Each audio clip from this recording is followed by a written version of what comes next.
Um, After some years doing that, I had the opportunity to move to California and started to study linguistics formally.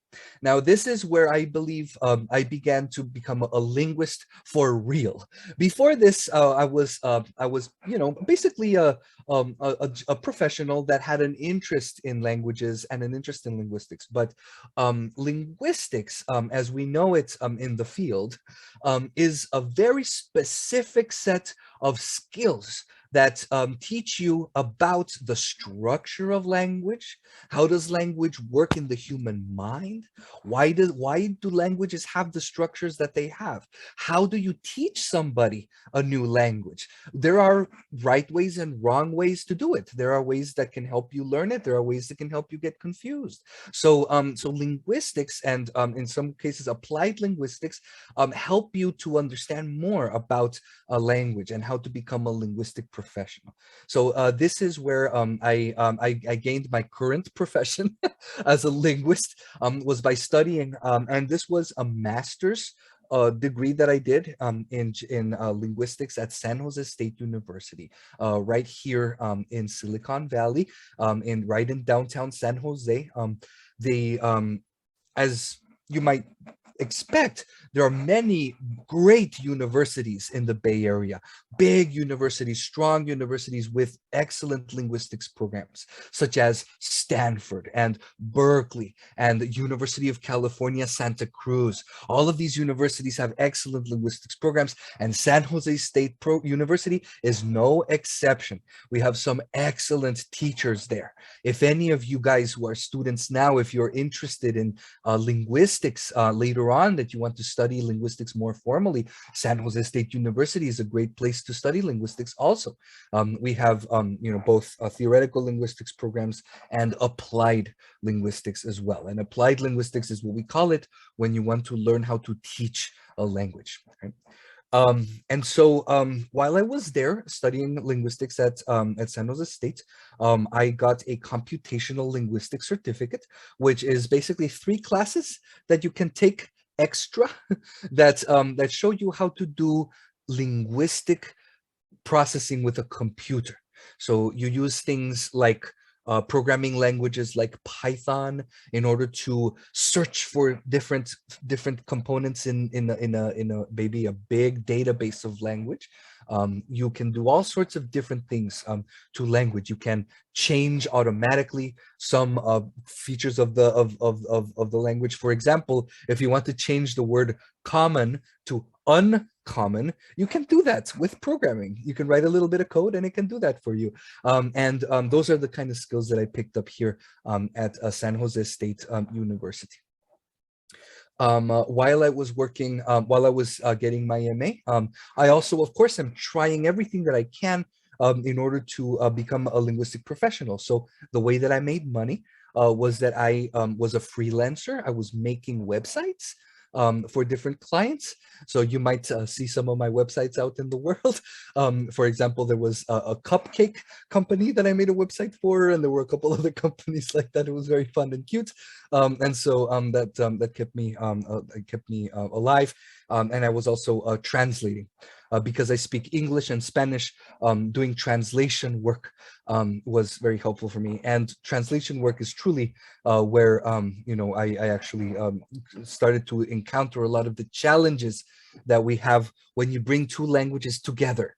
When you're learning a language is one thing, but when you try to translate, some things are very easy. For example, how do you translate the word mother in Spanish? Okay, mama or madre, very easy. But there are very difficult concepts when we are talking about legal, like sort of like government lawyer papers, that kind of documentation. It can be very difficult, and so I learned a lot there. And I got an internship at Georgetown University. I was working very, very hard, and so this internship also gave me more experience. And then I also participated in something called Colang, which are these big conferences with workshops where people get together once every 2 years. Colang happens once every 2 years. The acronym means collaborative language co-lang. And it is a great opportunity to network with other linguists, take workshops and classes, and learn things that your classes cannot give you very clearly. Um, yeah, and I have a couple other slides, but does anybody have any questions so far? Mhm. So while I got my master's degree in linguistics, the most important thing in my life that I am thankful for was the opportunity to participate in linguistic research. Now, there are so many languages in the world that that don't have a writing system, that don't have, like, grammar books.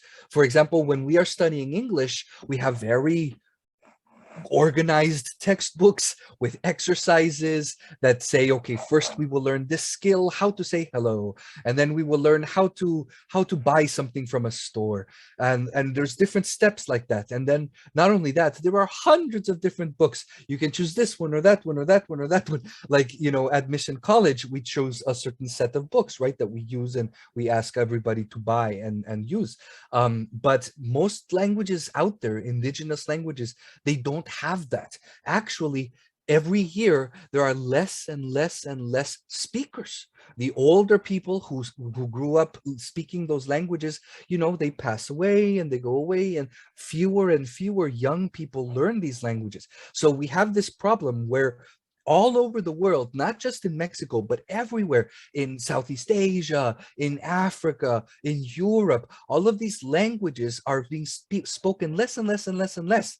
And so it is an opportunity as linguists that we have to study these languages, to see what we can learn about them before all of the speakers go away. Maybe we can record some of it so that we can have some recordings, and maybe later some people, some descendants from that culture, maybe will want to learn their language again in the future. So in linguistics, we do this kind of work. So I was able to participate in some of this work. Now, first of all, with the language that is spoken in my hometown in Oaxaca, the language is called Zapotec.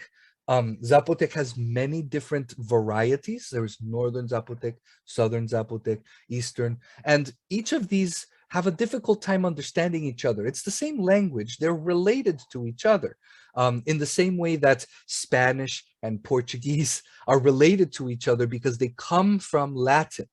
They come from the same language, but now they are different languages. In the same way, these languages are changing and evolving over time. So I worked with Southern Zapotec. I got to do some field work in Oaxaca, and field work means that you go to those speakers with maybe a notebook and maybe a recorder, and you say, hey, how do you say this? How do you say that? Tell me more about how you say this. And you record them, and you have those recordings and you have those notes, and then you can write scientific publications about the structure of that language that maybe hopefully will be useful to other people in the future, right? So I got to do that with Zapotec. Another thing that I was able to do was to work with the Wailaki language. Now, the Wailaki language is a language of California. The people that used to speak this language are currently in a place called the Round Valley Reservation, which is close to Ukiah, California. Now, a reservation, for maybe some of our students that don't understand that word yet, is a reservation is a place where the indigenous people, the people that used to live here in the Americas were gathered. They were given those places to live when the Europeans took over the other part of the land. So while the Europeans are speaking English and planting everything, people were gathered into these reservations. And so unfortunately, the last speaker of the Wailaki language passed away. She died in the 1960s. And there is no recording. There is no sound of that language. All that we have is a bunch of papers that were written by a linguist that was based in UC Berkeley many, many years ago, who was writing these things down in like the 1930s and 1940s. And we take those papers and we basically, under the direction of this amazing lady called Cheryl Tuttle, who she is a Wailaki person herself, she organized a high school class to teach Waileki for the first time to the high school students. And the point was to learn more about their own culture, to gain a little bit more pride about their history and their culture as natives of California, right? And so even though we do not have any speakers that were left, we had these papers that had some words, and then we have some linguists. So as a linguist, I was able to help them look at those papers, come up with some words that we can teach in the high school class, come up with the pronunciation by looking at other languages that still survive, that are related to the same language, to that language. We can deduce what the sounds used to be. And so basically we gathered all of that and we put together this high school class. And it was truly one of the most wonderful experiences of my life to be able to help out this group so that they can create their Waileki language class. And today they still do the Waileki language class in Round Valley. And it is a wonderful thing. And we're one of the professors of this program, Leanne Hinton, is about to publish a book about this experience. I was very excited to participate with that. Those are some of the examples of things that you can do as a linguist when you're studying linguistics, and you can do research with languages in this way, not just to write papers, but also to be helpful and useful to the descendants, to the people who belong to that culture. Right? And then when I finished my program at San Jose State, I had the wonderful opportunity to work teaching in the program at Mission College. And so this is Chigusa was very nice. She hired me straight out of college, I just remember this as one of the happiest times of my life. The students at Mission College in the intensive English program are so wonderful and friendly, and I just had such a good time teaching there. And as you can see, we had very friendly times. We used to take lots of classes together. Many of our students in this program at Mission College are Vietnamese and from other parts of Asia, and this was my first time teaching Vietnamese students. So my first day teaching at Mission College was actually very embarrassing because I did not know how to pronounce anybody's name. Basically, one of the teachers that was teaching, she got sick and she couldn't come. So I had to come in the middle of the semester, right? I just had to show up and say hello. And then, okay, so this is the lesson page 45 or something. And so I was pronouncing the names terribly. I would say, for example, Nguyen, like Kim and Nguyen, and just mispronouncing names terribly. And I felt so bad. But the students, of course, were so friendly with me and helped me to understand better how to pronounce all of the names. And that was just so fun. I had an opportunity to teach here. And this really was one of my favorite experiences. And it allowed me to really fall in love with teaching.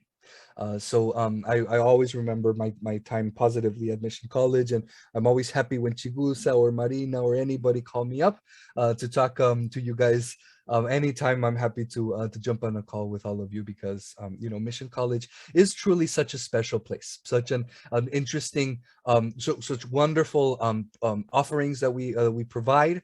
Right now, of course, after the pandemic, we don't have many students, right? So we want more and more students always, but truly, this is a great program, and I recommend you to invite your friends and everybody to participate in the program at Mission College.